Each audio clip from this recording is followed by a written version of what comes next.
What's going on, guys? Welcome back to the channel. On today's video, we're going to talk about what a benchmark bowling ball is. So make sure to hit that like button, subscribe, hit that notification bell. And if you like this jersey or any of the jerseys in any of my videos, coolwick.com, use my promo code Napoles10 and that'll get you 10% off your entire order.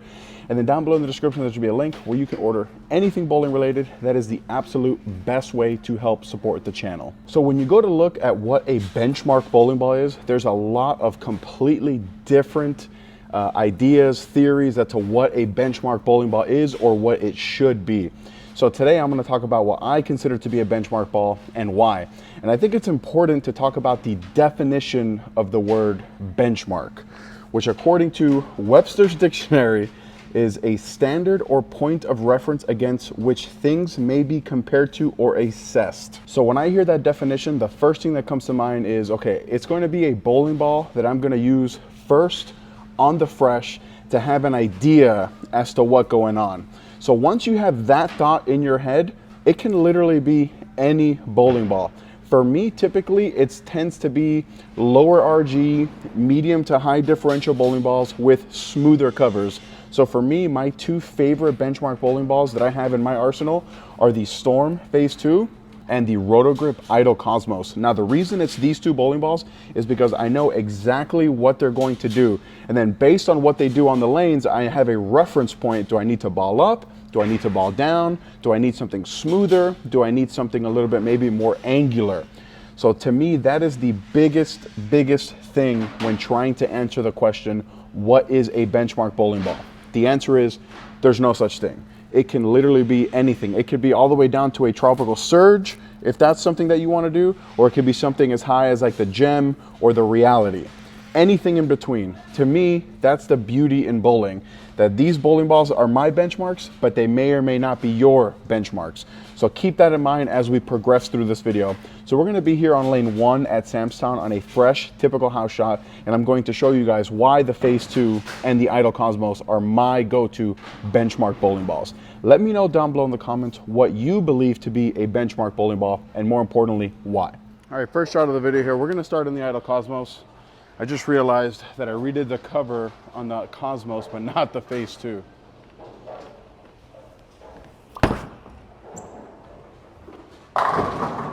So that's going to be smoother. Yeah, so when this Cosmos ends up being way earlier and smoother than the Phase 2, it's because of that surface prep.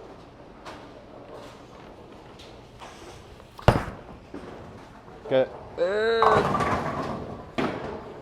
All right, one more shot here with the Cosmos, and then I'll go to the Phase 2.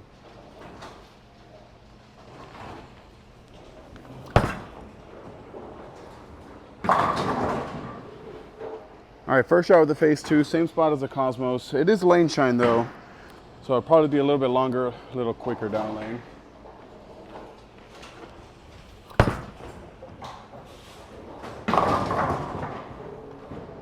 All right, so that last shot I definitely missed right. Both of them didn't look all that great when I missed right.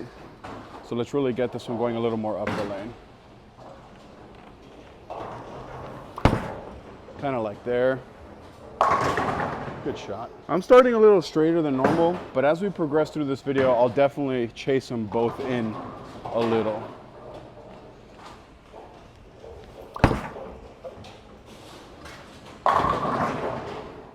All right, back in the Cosmos, I'm gonna make like a 2-board move in, like 2 and 1 left, just to shape it a little bit more.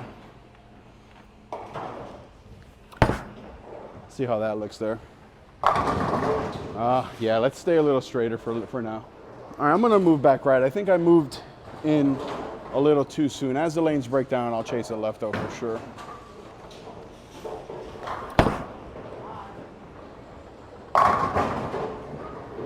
All right, one more shot from here with the Cosmos, and then I'll go to the Phase 2.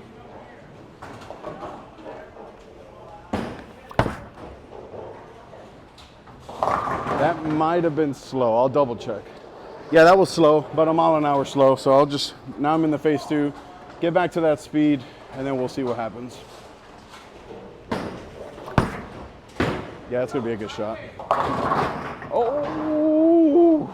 Yeah, that was too good of a shot to go that high. So we're gonna move left, go 2 and 1 left, and see how it handles it now.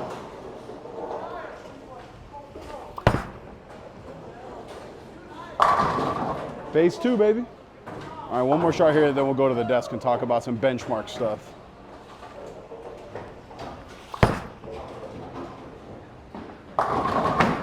Hit it twice. All right, so when we talk about benchmark bowling balls, what I look for is typically balls that are gonna be on the earlier side of things, typically on the smoother side of things. So as you guys saw from those 6 shots each with the Phase 2 and the Idol Cosmos, that's exactly what they are. They get into a roll fairly quickly. They want to shape a little bit, but they're not too smooth. It's kind of not too early, not too angular, just kind of nice in the middle. That way I know if I need to ball up, if I need to ball down, something smoother, something a little bit more angular. Based on what I'm seeing right now, I think that these benchmark type bowling balls would be a pretty good fit. If I wanted to, for example, to play a little bit further in and shape it a little more, maybe I can get into something like the Infinite Physics or like the Reality. And if I wanted to play a little bit straighter, kind of a little bit closer to the friction, I'm thinking like Burner Solid, IQ Tour Solid, Hustle USA, those kind of bowling balls. So now we're gonna get back on the lanes and continue to chase both of them left to see how the benchmark type ball reaction for me handles those a little bit larger of moves, creating a little bit more angle.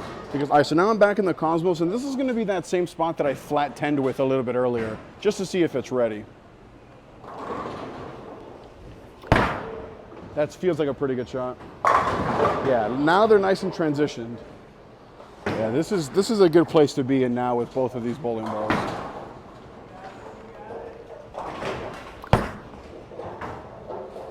I gotta stop throwing it so slow. Yeah, every once in a while I'll have a little brain fart there, so this will be at the speed I need it to be at.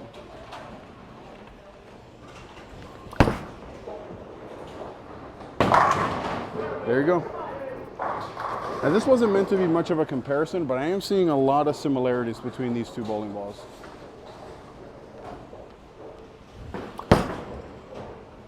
Get there?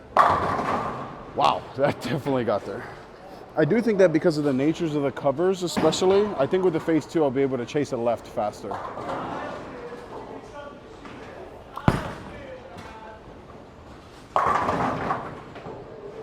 Yeah, I think for sure in the Phase 2, probably the next time I get back into it, I'm gonna start chasing it left. Let me see after there. Yeah, I mean, that's super flush. All right, back in the Cosmo. It's gonna make like a 2-board left move here.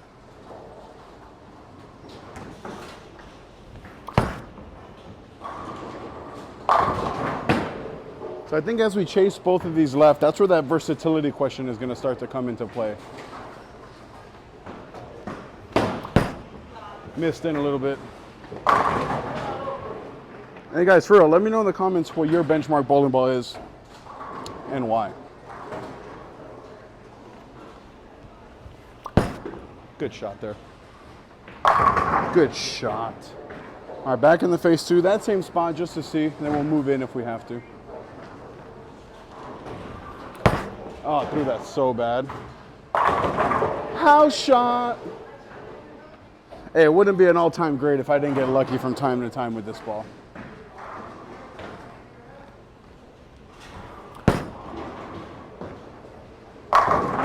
Wow, 2 shots in a row, lucky, lucky, lucky. All right, last shot here with the Phase 2, then we'll go to the desk, talk about it, and then we'll make another big move in.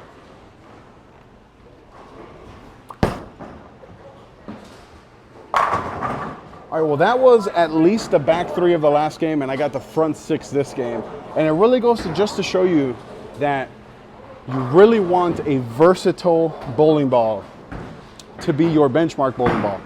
Now, the Phase 2 is an example of a bowling ball that I don't throw a ton, especially like in league or a lot of house shot stuff, because I like to throw a lot of the new stuff. I mean, I am on staff, so I want to throw the new stuff, promote the new stuff.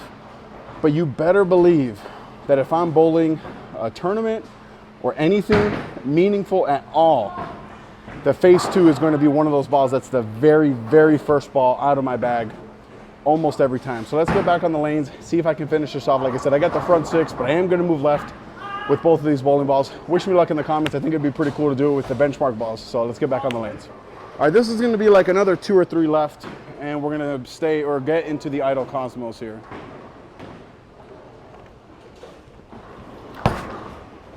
Took a lot.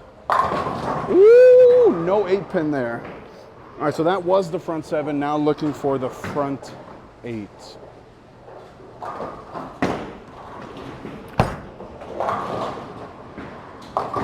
And it's over.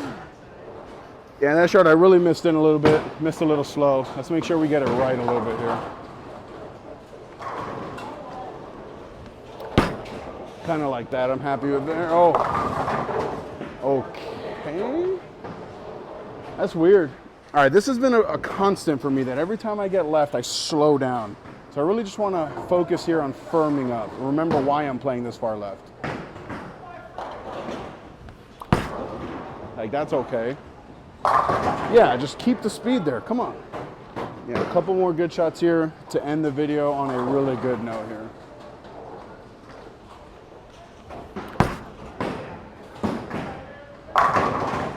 That's a good shot.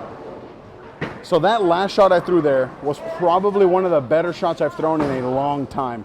So I decided to cut it there, end the video on a really, really good positive note. The video might be a little bit shorter than normal, but the biggest message that I want to convey is don't let someone else tell you what a benchmark ball should or shouldn't be for you. That's the biggest thing. I read to you guys the definition of what a benchmark bowling ball is. So there's no what the definition of benchmark is. So there's no set in stone what a benchmark ball should be. Make it a bowling ball that you trust, that you know what it's going to do, that you know, okay, if I need to ball up, this is what I go to. If I need to ball down, this is what I go to. If I need something more angular, this is what I go to. If I need something a little smoother, this is what I go to. That's the importance of a benchmark bowling ball. So guys, thank you so much for all the love, all the support. I sincerely appreciate it. Click right here to watch another one of my videos. Click right here to subscribe. Till next time.